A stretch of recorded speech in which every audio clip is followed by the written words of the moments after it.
횡단보도에 신호등이 있어요. 그러면 보행자 신호에 건너가야 되죠.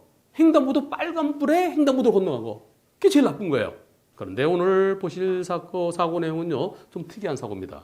무단횡단인데요, 좀 충격적입니다. 끔찍한 장면이 나옵니다.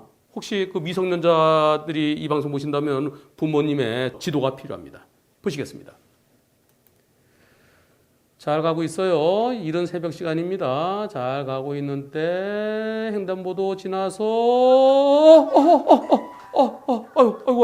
아이고 노인분이 걸어가는 게 아니라 기어서 가고 있었어요. 치매를 앓으시는 그 어르신이래요. 많이 다치셨겠죠. 또?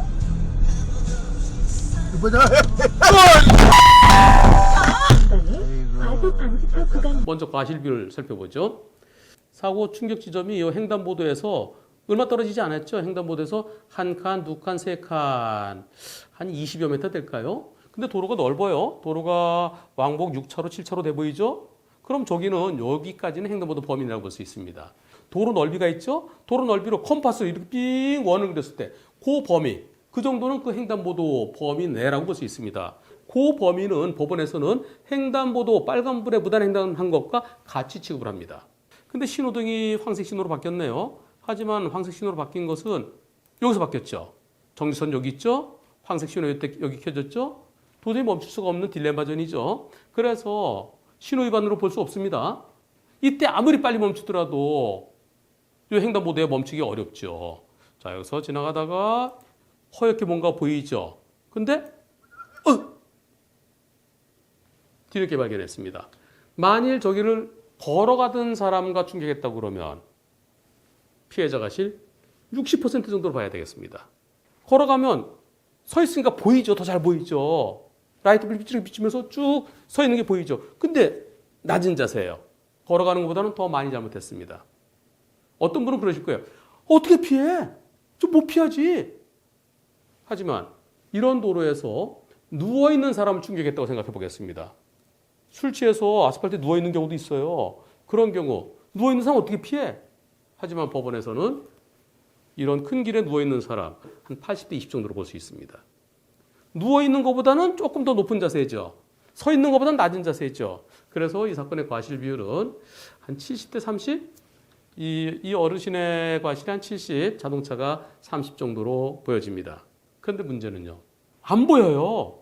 저 노인분이 안 보여요. 왜 안 보일까요? 검은색 계통을 옷을 입고 있어요. 지금 신발은 보이잖아요. 신발하고 손 이런 데는 보이잖아요. 네일은 허옇게 보이잖아요. 만약에 옷을 흰색 계통을 옷을 입고 있으면 저기 저 노인분 미리 보이죠. 제가 이렇게 설명드리는데도 누워있을 때 80대 20이고 서서 건널 때 60대 40이다. 그러니까 중간 정도 70대 30이다. 아니 한 변호사 저걸 어떻게 피해? 저런 상황을 어떻게 피해? 이런 분도 계실지도 모릅니다. 커다란 개가 갑자기 손살같이 달려도 그런 거 못 피해. 근데 저 노인분이 천천히 가고 계셨잖아요. 따라서 비록 신호등은 녹색 신호, 자동차 진행 신호라 하더라도 앞을 잘 보고 앞에 뭐가 있을지 모르잖아요. 그리고 밤에 가로등이 있고 옆에 이 간판도 있고요. 실질적으로 이보다 조금 더 밝았을 것 같습니다. 이 블랙박스 영상이 실제 상황보다 좀 어두워 보이는데요. 쉽게 얘기해서 여러분들 밤에 밤길 가시다가 가끔 로드킬도 있어요. 개가 교통사고 당해서 쓰러져 있는 경우도 있습니다. 개나 고양이가. 그럴 때 하면서 피해 가시죠. 개나 고양이도 피해 갑니다. 왜? 앞을 잘 봤기 때문에. 성인이에요, 성인. 또 노인분. 앞을 잘 봤으면 미리 피할 수도 있다는 거죠. 물론 피하기 어렵지만, 그래서 항상 앞에 뭐가 있을지도 모른다는 생각에 내 속도를 밤에는 낮춰야 돼요.